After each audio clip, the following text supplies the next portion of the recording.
Konten ini dibuat untuk tujuan edukasi sejarah. Kami menghormati seluruh keyakinan iman. Kisah ini merefleksi konteks abad ke-16, bukan pandangan masa kini. Satu pertanyaan mengguncang langit. De Revolutionibus. Kisah Kopernikus dimulai.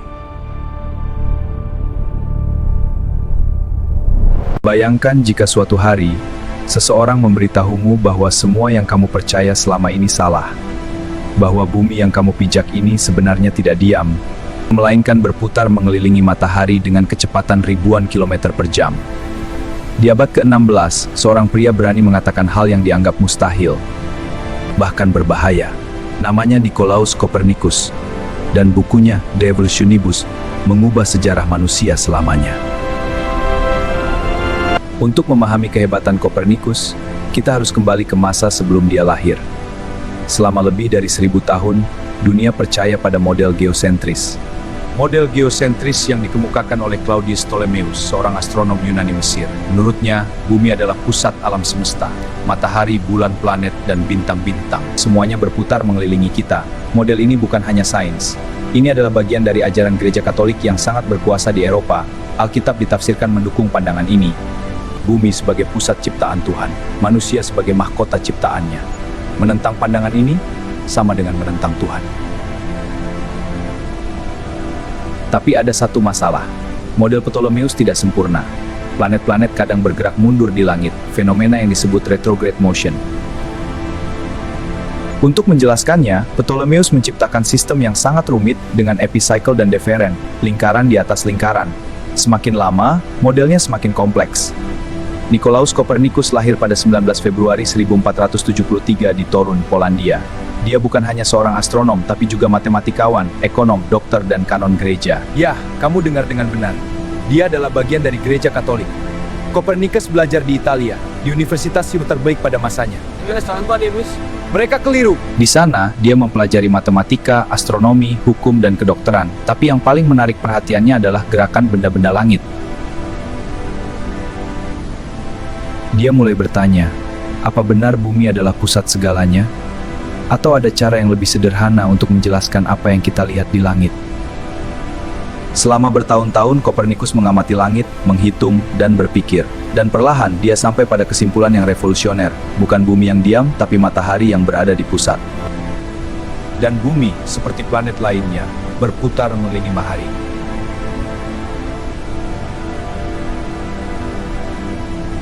Sekitar tahun 1510 sampai 1515, Copernicus mulai menulis sebuah karya pendek berjudul Commentariolus, sebuah komentar kecil yang menjelaskan teori heliosentrisnya.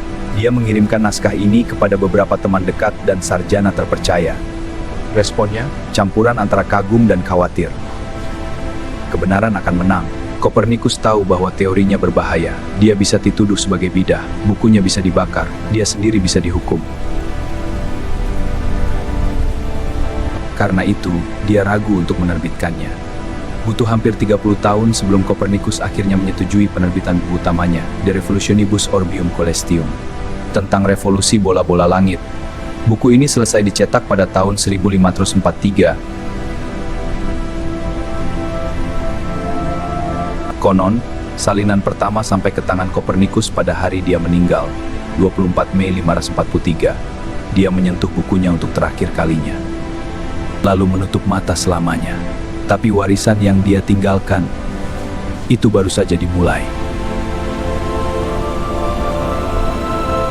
Apa sebenarnya isi buku ini?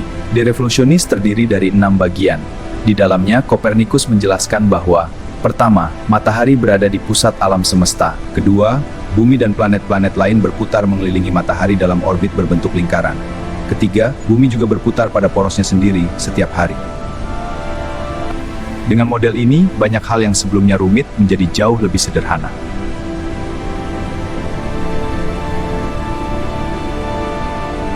Retrograde motion itu hanya ilusi optik karena bumi dan planet lain bergerak dengan kecepatan berbeda. Copernicus menggunakan matematika yang ketat untuk mendukung teorinya. Dia bukan hanya seorang pemimpi, tapi seorang ilmuwan sejati. Namun, dia juga berhati-hati. Di bagian pendahuluan, ada surat yang ditulis oleh Andreas Osiander, seorang teolog Protestan. yang mengatakan bahwa teori ini hanya hipotesis matematika, bukan kebenaran fisik. Kopernikus sendiri tidak menulis ini, tapi surat itu membantu bukunya lolos dari penghukuman langsung. Church censors scrutinized Copernicus's work, seeking grounds for condemnation. The disclaimer, calling it a mathematical hypothesis, caused a subtle. Dalam surat ini, Andreas Osiander menyampaikan pandangan yang mengubah dunia. Teks Latin yang terbentang ini mengungkap skala pemikiran Parmenides yang mendalam. Bagaimana dunia bereaksi? Awalnya tidak banyak yang terjadi. Buku ini sangat teknis, penuh dengan diagram dan perhitungan matematis. Hanya kalangan terpelajar yang bisa memahaminya. Tapi perlahan, gelombang mulai terasa. Beberapa astronom dan matematikawan mulai mempelajari di pusatnya. Diagram ini menjelaskan gerakan planet. Jadi, mereka kagum dengan kesederhanaan dan elegansi teorinya. Namun gereja Katolik, mereka tidak senang. Pada tahun 1616, gereja melarang De Revolutionibus dan memasukkannya ke dalam indeks buku terlarang. Mereka menganggap teori heliosentris bertentangan dengan Alkitab.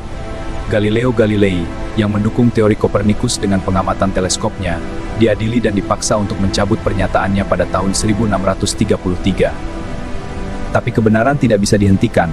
Johannes Kepler menyempurnakan teori Kopernikus dengan menemukan bahwa orbit planet berbentuk elips, bukan lingkaran sempurna. Isaac Newton kemudian memberikan penjelasan fisika tentang mengapa planet bergerak seperti itu melalui hukum gravitasi.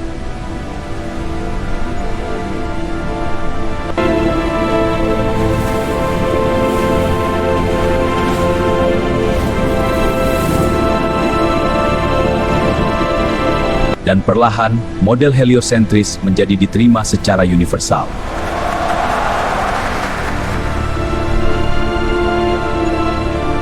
The Revolutionibus bukan hanya mengubah astronomi. Buku ini mengubah cara manusia memandang dirinya sendiri. Sebelum Kopernikus, manusia percaya bahwa mereka adalah pusat segalanya. Setelah Kopernikus, kita menyadari bahwa kita hanya penghuni salah satu planet kecil yang mengelilingi salah satu bintang dari miliaran bintang di galaksi. Ini disebut revolusi Kopernikan, sebuah perubahan paradigma fundamental dalam pemikiran manusia. Dampaknya melampaui sains. Ini mempengaruhi filsafat, teologi, bahkan politik. Jika bumi bukan pusat alam semesta, apa artinya bagi otoritas gereja? Apa artinya bagi status manusia? Kopernikus membuka pintu bagi revolusi ilmiah. Dia mengajarkan kita untuk mempertanyakan otoritas, untuk mencari bukti, dan untuk berani berpikir berbeda. Hari ini, kita mengirim wahana ke planet-planet lain, menjelajahi galaksi jauh dengan teleskop luar angkasa, bahkan mencari kehidupan di luar bumi. Semua itu dimulai dengan satu pria yang berani mengatakan, bagaimana jika kita salah?